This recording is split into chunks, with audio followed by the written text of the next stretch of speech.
Bismillahirrahmanirrahim. Negeri kita ini dari dulu kadang-kadang kita kan orang tua kita kan nunjukkan bagaimana cara makan atau sarapan yang sehat. Contoh sarapan aja.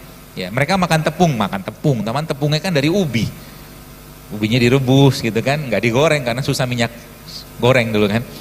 Ya.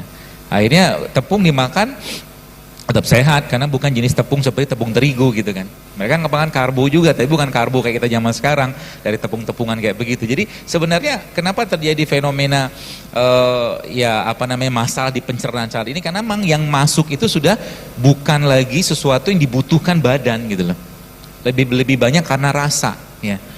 Akhirnya apa? Tadi balik-baliknya metabolisme di badan kita nggak bisa dikerjakan dengan baik ya.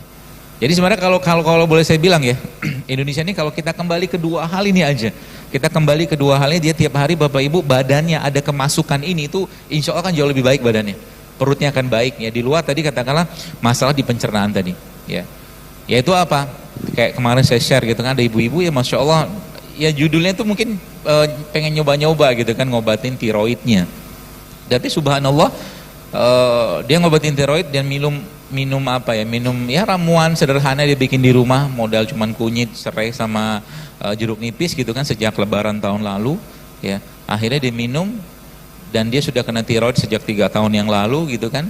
Akhirnya malah justru hamil gitu kan, dan menariknya lagi ternyata dia sudah menikah sejak tahun 2005, berarti 14 tahun gitu nggak hamil. Gara-gara apa? Saya sangat yakin ada masalah di pencernaannya ya. Sangat yakin ada masalah di pencernaan. Itu sebabnya sebenarnya kalau lagi kita bahas tentang apa yang bermasalah di sana, itu sebenarnya prinsipnya apa? Kalau kita udah jelas nggak sehat, jangan makan gitu aja lah. Ya, kalau udah jelas nggak sehat, jangan dimakan. Itu komitmennya ke badan kita. Karena yang perlu Bapak Ibu atau teman-teman dapatkan adalah bagaimana kita mengembalikan jasad ini kepada Allah dalam kondisi yang sehat gitu kan. Sebagaimana Allah dulu menciptakan dalam kondisi yang sempurna. Kembalikan juga dalam keadaan kondisi yang sehat. Ya, jangan terus menerus dizolimi, akhirnya apa, sisa hidup kita hanya cuma sekedar nabung atau menuai penyakit-penyakit yang kita bisa cegah dari sekarang gara-gara makanan yang enak tadi yang belum tentu sehat juga gitu loh. Terus bagaimana caranya, mungkin secara solusi ya katakan itu semua kita bisa selesaikan. Nah tapi syaratnya tahu dulu ya, sering saya berulang Bapak Ibu coba deh teman-teman di sini dalam ya mungkin seminggu gitu ya, gak usah makan nasi, gak usah makan tepung ya, gak usah makan gula ya, nggak usah makan yang mengandung minyak, seminggu aja dulu kerjain ya. Kira-kira bisa nggak? Berat ya.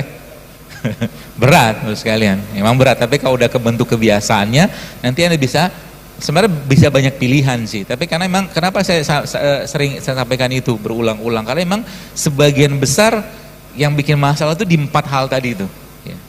Di 4 hal, apalagi dengan kondisi kita zaman sekarang yang tidak banyak tidak banyak gerak gitu kan, tidak banyak gerak, akhirnya apa, gula lagi yang masuk seperti itu ya. Jadi 7 hari ke depan, nah misalkan tuh komitmen nggak ada nasi, jadi pagi-pagi makannya apa, banyaklah makanan pagi. Anda bisa bikin ubi rebus ya, ubi singkong rebus gitu, dikasih bumbu sedikit, dikasih minyak zaitun ya, dikasih lada sedikit, dikasih garam, enak.